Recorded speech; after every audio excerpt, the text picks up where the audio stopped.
Break के बाद India news Uttar Pradesh Uttarakhand prime time में आपका स्वागत है। बात हम कर रहे हैं प्रदेश के राज्य मंत्री विनोद सिंह की, जिन पर आरोप है सीएमओ के अपहरण का, धमकाने का। हालांकि इस्तीफा उन्होंने दे दिया है, लेकिन अपनी पार्टी के नेताओं का बर्ताव समाजवादी पार्टी के मुखिया मुलायम सिंह यादव को रास नहीं आ रहा है। उन्होंने एक बार फिर अपने विधायकों और मंत्रियों से हदों में रहने की नसीहत दे दी है।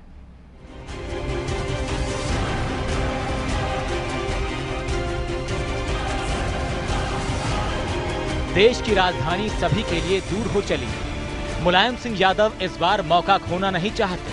उनकी हसरत भी प्रधानमंत्री बनने की है, लेकिन इसके लिए जरूरी है उत्तर प्रदेश में समाजवादी पार्टी को ऐतिहासिक जीत मिले। सूबे में पार्टी की सरकार है, जनता बड़े गौर से मंत्रियों और नेताओं का बर्ताव देख रही है। पूरा देश एक है, ये दृष्टि है समाजवादी पार्टी की। क्षेत्रीयता के आधार पर कोई भेदभाव नहीं, और तो मर्द के बीच कोई भेदभाव नहीं, गरीबी अमीरी के नाम पर भेदभाव नहीं, काले और गोरे के नाम पर भेदभाव नहीं। ये है नीति है समाजवादी पार्टी। सूबे में सरकार बनने के बाद पार्टी के मंत्री बेकाबू हो गए हैं। तब मुलायम की सख्ती का उन पर असर भी पड़ा था, लेकिन मौका मिलते ही वो फिर अपने रंग में वापस लौट आए हैं। अगर यही हालात रहे तो नेताजी का पीएम की कुर्सी तक पहुंचने का ख्वाब पूरा नहीं हो पाएगा। लिहाजा उन्होंने एक बार फिर मंत्रियों को अपना सलूक सुधारने की नसीहत दी। हम मंत्रीगण के कामों में फर्क देखना चाहते हैं, किसी मंत्री पर अंगुली नहीं उठना चाहिए। इस तरह की सरकार समाजवादी चलाना चाहते हैं। मुलायम सिंह यादव ये भी कहने से नहीं चूके कि सरकार बनते ही सभी कमाने खाने में न जुट जाएं। वरना बेकार हो जाएगा। 5 साल संविदा ले लीजिए, कमा लीजिए, खा लीजिए, ये सब हो जाएगा। लेकिन आगे आने वाले नौजवानों ने जो कुर्बानी की है 5 साल लगातार, उनको क्या मिलेगा? मुलायम सिंह यादव को प्रधानमंत्री की कुर्सी तक पहुंचने के लिए समाजवादी पार्टी को देश की तीसरी सबसे बड़ी पार्टी बनाना होगा। इसके लिए सूबे की आधी से ज्यादा सीटें जीतने की जरूरत भी हो सकती है, लेकिन उनके नेताओं और मंत्रियों ने ही उनके लिए मुसीबत खड़ी कर दी। बिना अखिलेश सरकार की छवि सुधारे मुलायम सिंह अपने मकसद में कामयाब नहीं हो सकते।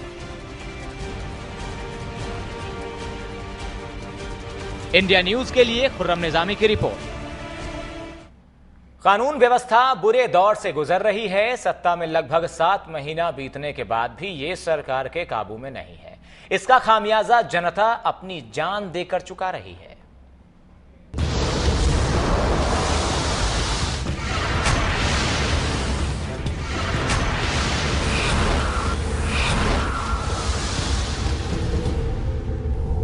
गम के आंसू देकर जाने वाले दुनिया छोड़ गए।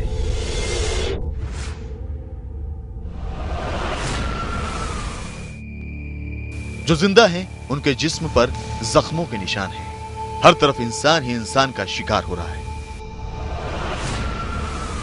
उन हैवानों के हौसले बढ़ गए हैं जो किसी को इंसान नहीं समझते। उनके दर्द से पूरा सूबा तड़प रहा है। लेकिन वो लोग न जाने कहां गुम हैं, जिनके हाथों में इस हैवानियत को रोकने की ताकत है। पुलिस के समर्थन में कुछ गुंडे हमारे घर में घुस आए थे। पुलिस वालों ने शायद पुलिस वालों ने उनको तब लोगों को अंदर किया था। रोज हमें घर में कट्टे बंदूक चला रहे हैं। हम लोग मारपीट गाली गलौज करके हमारे घर से हमको निकाल दिया। इसकी शिकायत हमें चमनगंज थाने में की। उन्होंने सारा इनकार कर दिया। डॉक्टरों की लापरवाही से घटना हुई। ये गुड्डी है हमारी वीरेन कुमार की भतीजी। यहाँ पर क्या उसका ये लगभग 3 बजे आई यहाँ सुबह। तो डॉक्टरों ने रखे रहे, कोई उसकी देखभाल नहीं की है।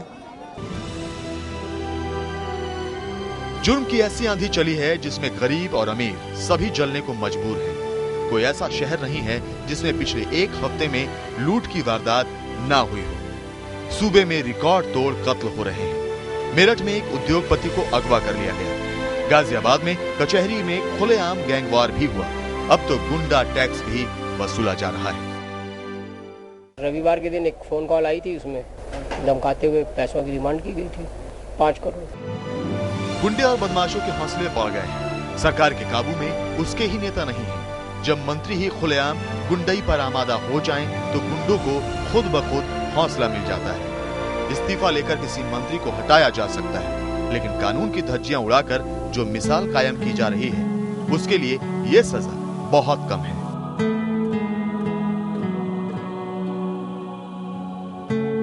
इंडिया न्यूज के लिए ब्यूरो रिपोर्ट। प्रदेश सरकार में राजस्व राज्य मंत्री विनोद सिंह यानी पंडित सिंह के इस्तीफे के बावजूद सियासत थम नहीं रही है और बीजेपी और कांग्रेस ने विनोद सिंह के इस्तीफे को नाकाफी बता दिया है।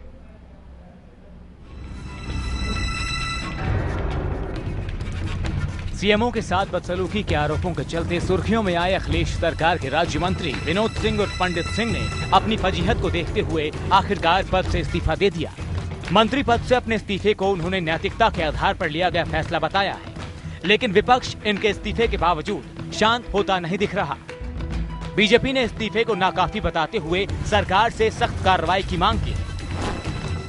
निश्चित तौर पर इतनी देर से कार्रवाई भी ऐसी जिसका कोई प्रभाव नहीं दिख रहा। इस पर देखकर अनुभव ये होता है कि कहीं ना कहीं सरकार केवल आंसू पोंछ रही है और इस समस्या का स्थायी निदान करने का कोई इरादा सरकार का नहीं है। सीएमओ कहाँ है, ये एक बड़ा भारी यक्ष प्रश्न अभी इस मामले में खड़ा है। विनोद सिंह के मसले पर कांग्रेस भी बीजेपी के ही सुर में सुर मिलाती दिख रही है। सरकार की मंशा पर सवाल खड़ा करते हुए कांग्रेस ने सीएमओ को अभयदान देने और मामले में सख्त रुख अपनाने की जरूरत बताई। ये गोंडा की घटना जो सीएमओ के साथ घटी है बहुत ही गंभीर घटना है और सिर्फ किसी मंत्री के इस्तीफे से ना ही घटना हल्की होती है ना ही इस मामले की इतिश्री होती है। अच्छा होगा प्रदेश सरकार ऐसे लोगों के खिलाफ सख्त से सख्त कार्रवाई करें। पूरे उत्तर प्रदेश के अधिकारी वर्ग में एक खौफ सा हो गया है। जब तक वो खौफ नहीं निकलेगा हमें लगता है उनकी कार्यप्रणाली में हमेशा जो है कोई न कोई जो है त्रुटि रहेगी, खामियां रहेंगी। विपक्ष के कड़े तेवर को देखते हुए माना जा सकता है कि इस्तीफे के बावजूद विनोद सिंह और पंडित सिंह की मुसीबत आसानी से खत्म होने वाली नहीं है। विनोद सिंह के मुलायम सिंह यादव से अच्छे रिश्ते रहे हैं। अगर सरकार उनके खिलाफ सख्त कदम उठाती है तो नेताजी के वफादार पर सीधा हमला होगा। इंडिया न्यूज के लिए लखनऊ से अखंड प्रताप शाही की रिपोर्ट। तो पार्टी सुप्रीमो मुलायम सिंह यादव देश की सत्ता पर काबिज होने का सपना देख रहे हैं और वहीं दूसरी ओर प्रदेश में उनके ही विधायक दबंगई पर उतारू हैं, मंत्री तक। तो इस पर नसीहत क्या दी है? असल में उन्होंने एक बार फिर से दोबारा ये नसीहत दी है। पहली का असर खास नहीं हुआ है, सुनिए। कि हम मंत्रीगण के कामों में फर्क देखना चाहते हैं, किसी मंत्री पर अंगुली नहीं उठना चाहिए, इस तरह की सरकार समाजवादी चलाना चाहते हैं। वरना बेकार हो जाएगा। 5-7 संविदा ले लीजिए, कमा लीजिए, खा लीजिए, ये सब हो जाएगा। लेकिन आगे आने वाले नौजवानों ने जो कुर्बानी की है 5 साल लगा।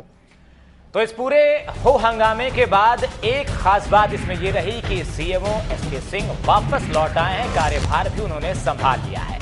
लेकिन बड़ा सवाल यह है कि वो क्या कहते हैं। क्या सच में विनोद सिंह ने उनके साथ बदसलूकी की, उनका अपहरण किया? ये एक बड़ा सवाल है। फिलहाल प्राइम टाइम में अभी के लिए बस इतना ही। नमस्कार।